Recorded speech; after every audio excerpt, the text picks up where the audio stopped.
كم مرة دخلت في يوم فيلم أمريكي أو فرنساوي أو تابعت مسلسل كوري أو مكسيكي واتأثرت بالأحداث اللي فيه، تعايشت مع البطل والبطلة وسابوا في قلبك وروحك علامة وذكرى لا تنسى، أو شفت فيلم وثائقي بأي لغة كانت واستفدت منه في حياتك الاجتماعية أو المهنية. طب تخيل كل ده من غير الكام سنتي اللي مكتوبين تحت في الشاشة. حكايتنا النهاردة عن رائد ترجمة الأفلام المصري أنيس عبيد. أهلا وسهلا بيكم في الحكاية، وأنا يوسف عزت. السينما اتولدت أصلا صامتة، معتمدة بس على الصورة والأداء التمثيلي بالجسم وتعبيرات الوش عشان تحكي للناس قصة. بدأت فكرة السينما الصامتة في أواخر 1890 واستمرت في التطور إلى أن وصلت قمتها في الفترة من 1910 إلى أواخر 1920. في الفترة دي اتطورت أدوات التصوير والمونتاج والإخراج، وأداء الممثلين اتحسن وبقى أكثر طبيعية بدل الأداء المسرحي المبالغ فيه اللي كان طاغي في البدايات. حتى القصص بقت أكثر تعقيدا وفيها حبكة درامية. ولعلمكم أغلب الجونر أو تيمات الأفلام اللي عارفينها لغاية دلوقتي بدأت في الوقت ده، ما تستقلوش بالسينما الصامتة أبدا يعني. بس التطور ده أدى إلى إن الأداء التمثيلي الجسدي وتعبيرات الوش ما بقوش كافيين إنه يوصلوا القصة أو رسالة الفيلم للمشاهد. بدأت السينمات في خلال عرض الفيلم تطلع راوي يشرح للناس الحبكة أو الفكرة، أو حتى أحيانا يشرح المشهد نفسه، وصاحب ده عزف حي لايف مع الفيلم. السينمات الصغيرة كانت بتجيب عازف بيانو، والسينمات الكبيرة وصلت إنها كانت بتجيب فرقة أوركسترا كاملة. كل ده عشان القصة توصل لعقول وقلوب المشاهدين. ومع ازدياد نجاح السينما والإقبال الضخم من الجمهور، بدأ المنتجين والمخرجين يستغنوا عن الراوي ويحطوا بين مشاهد الفيلم كلام مكتوب يشرح اللي هم عايزين يقولوه للناس. لأن فكرة الراوي دي كانت بتفصل الجمهور أولا، وثانيا أحيانا كان الراوي بيشرح الفيلم من وجهة نظره هو، مش من وجهة نظر صناعه. واتسمت الفواصل دي انتر تايتلز أو تايتل كاردز. الفواصل الكتابية دي بقى ليها دور مهم جدا في صناعة السينما، لأنها ربطت الأحداث ببعضيها وساعدت في تطور الصناعة أكتر وأكتر، لدرجة إن أول حفلة أوسكار سنة 1929 كان في جايزة اسمها أحسن كاتب لتايتل كاردز، وما اتكررتش تاني بعد كده في النسخ اللاحقة من الأوسكار، لأن بدأت الأفلام التوكيز أو الكلامية هي اللي تسود. وللعلم أول فيلم روائي طويل متكلم كان فيلم ذا جاز سينجر، واللي اتعرض في 1927، واللي حقق نجاح صاحب بمقاييس الزمن ده، وجمع إيرادات ب 2.6 مليون دولار، واللي هم حوالي نص مليار دولار بقيمة الدولار النهاردة. وفي عام 1930 كانت انتهت الأفلام الصامتة في العالم، وبالتالي ما بقاش فيه احتياج خلاص للفواصل الكتابية. بس ظهرت مشكلة تانية: ازاي الجمهور من لغات مختلفة يقدر يشوف نفس الأفلام؟ فكان الفيلم بيكون محدود بس اللي عارفين بلغته، فالإنجليزي للأمريكان والإنجليز، والفرنساوي للفرنسويين فقط، وهكذا. في الفترة دي كان في محاولات للدبلجة، بس ما كانتش حل عملي قوي لأنها زودت التكلفة. ثانيا حركة الشفايف ما كانتش ماشية مع الكلام، فكانت بتفصل المشاهد. بعد كده في الأربعينات ظهرت فكرة الترجمة المطبوعة على الفيلم، واللي كانت في الأول بتتكتب يدويا على النيجاتيف السينمائي.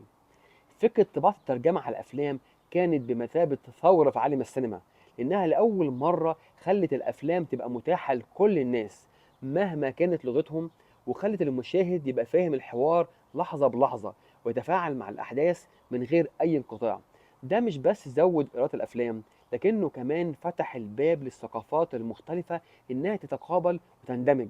كانت خطوة جبارة في طريق تحويل السينما إلى صناعة مؤثرة وضخمة على مستوى العالم كله. أما في مصر والمنطقة العربية فكالعادة التطور جه متأخر. الأفلام الأجنبية الكلامية كانت بتتعرض، لكن مفيش وسيلة حقيقية لفهمها غير اللي بيعرفوا لغات أجنبية. في الوقت اللي الجمهور المصري والعربي كان بيعاني فيه مع الأفلام الأجنبية، جه أنيس عبيد المهندس العبقري اللي غير كل ده. أنيس عبيد ما كانش مجرد مترجم، ده رائد ترجمة الأفلام في العالم العربي. واتولد سنة 1909 واتخرج من كلية الهندسة، وبعدها سافر باريس يكمل دراسته. وأثناء دراسته في باريس ما كانش تركيزه على الهندسة فقط، بل تعمق في دراسة تقنيات المونتاج والترجمة المرئية، واشتغل فترة هناك على ترجمة الفيديوهات العلمية كعمل إضافي يجيب له دخل، واللي اداله خبرة كبيرة في كيفية دمج النص مع الصورة بشكل مثالي. وكانت تجربة عملية خلته يدرك أهمية الترجمة في نقل المعرفة عبر اللغات هناك. تجربة هتسيب فيه أثر كبير بعد كده. وكان بيتساءل ليه ما نستخدمش التقنية دي في الأفلام السينمائية اللي بتتعرض عندنا في مصر. بس الموضوع كان بعيد عنه تماما، ولكن القدر من حسن حظنا قرر إنه يدخله عالم السينما، لأنه وهو في باريس قابل محمد عبد الوهاب وطاقم فيلم الوردة البيضاء، وشارك في الفيلم كمان بدور صغير وقال فيه جملة واحدة. التجربة دي فعلا قربته من عالم السينما وزادت شغفه بيها. ولما رجع مصر اشتغل في المونتاج، لكنه كان لسه حلمه بالترجمة ما ماتش، وكان عايز ينقل اللي درسه في الترجمة الفورية للأفلام لمصر والعالم العربي كله. وكان في الوقت ده الطرق المتاحة للترجمة بدائية جدا، زي إن حد يترجم الفيلم بصوت عالي أثناء العرض، أو إن السينمات تطبع كتالوج فيه ترجمة الحوار، أو تقنية الفانوس السحري أو البروجيكتور اللي بيتم عرض شرح للأحداث في شاشة تانية جنب شاشة العرض الأصلية. لكن كل دي كانت حلول غير عملية. هنا قرر أنيس عبيد ينفذ اللي درسه وشافه في أوروبا، وبدل ما تكون الترجمة منفصلة هيضيفها مباشرة على الفيلم نفسه. ولكن شركات التوزيع بتاعت الأفلام في مصر ما كانتش متحمسة للفكرة قوي، وكانوا شايفين إن جمهور السينما العالمية في مصر مش هيكون كبير. واستغل أنيس عبيد كل علاقاته وخبط على كل الأبواب والصحفيين لحد ما الأهرام تبنت فكرته واتكلمت عن أهمية الترجمة الفورية للأفلام في أكتر من عمود رأي. وفي عام 1939 طلعت الدولة المصرية قرار بإلزام أي فيلم هيتعرض في مصر أجنبي إنه لازم يكون مصحوب بالترجمة العربية. ولكن فضل القرار محبوس في الأدراج بسبب اشتعال الحرب العالمية الثانية. ولكن أنيس عبيد ما يأسش، وفضل يجهز نفسه لأول فيلم هيتم ترجمته وعرضه في السينما المصرية. وفعلا مع انتهاء الحرب العالمية الثانية وفي سنة 1944 قدر أنيس عبيد أخيرا تنفيذ فكرته الجريئة، وكانت البداية مع الفيلم العالمي روميو أند جولييت. والأول مرة يدخل الجمهور المصري السينما ويلاقي الفيلم مترجم عربي مباشر على الشاشة. النجاح كان ساحق، وشركات التوزيع الأجنبية اقتنعت بالفكرة تماما وبدأت تعتمد على أنيس عبيد لترجمة أفلامها للأسواق العربية. وخلال سنوات قليلة بقى أنيس عبيد هو الاسم الأول في ترجمة الأفلام في مصر والمنطقة العربية كلها. أي فيلم أجنبي داخل مصر كان لازم يعدي عليه الأول.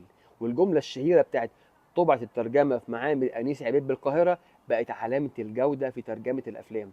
ولكن النجاح ده ما كانش سهل أبدا، لأن الترجمة مش مجرد نقل كلام من لغة للغة، دي فن في حد ذاته. وأنيس عبيد كان فاهم ده كويس جدا، وكان حريص على ان الترجمه تكون دقيقه لكن في نفس الوقت سلسه ومفهومه، عشان المشاهد يحس ان الحوار طبيعي مش مجرد نص مترجم حرفيا. وكان عنده تحدي تاني: الرقابه. الافلام الاجنبيه كانت بتحتوي على مشاهد وافكار ممكن تكون غير مناسبه للمجتمع المصري المحافظ، فكان لازم يعمل توازن صعب بين انه يحافظ على المعنى الحقيقي للحوار وبين انه يراعي المعايير الرقابيه. وحقيقي هو نجح جدا في كده. ومع ظهور الفيديو في الثمانينات وسع شغله وبقى بيترجم الافلام اللي بتتباع على شرايط الفيديو، وفضل محتفظ بمكانته لعقود طويلة لحد ما توفى ورحل عن عالمنا 19 أكتوبر 1988. لكنه ساب وراه تراث ضخم. الفكرة اللي بداها أنيس عبيد غيرت طريقة مشاهدة العالم العربي للأفلام الأجنبية للأبد. تخيل حياتك بدون ترجمة، كام فيلم كنت هتحرم منه، كام قصة ما كنتش هتعرف عنها أي حاجة. أنيس عبيد ما كانش مجرد مترجم، ده كان جسر بين الثقافات، وكان السبب إن ملايين العرب يشوفوا أفلام أجنبية ويفهموها كأنها مكتوبة بلغتهم. فكل مرة تشوف فيلم أجنبي مترجم افتكر إن الفضل ده بيرجع لراجل قرر من 80 سنة يخوض مغامرة ويخلينا نفهم ونستمتع، ويفتح لنا باب على عالم كامل كنا هنفضل محرومين منه. ودي كانت حكاية أنيس عبيد. قولوا لي في الكومنتات ايه اكتر كلمات الترجمة بتاعت أنيس عبيد اللي عمركم ما بتنسوها. لو عجبتكم الحكاية ما تنسوش تعملوا شير وفولو عشان توصل الحكاية لأكبر عدد ممكن من الناس.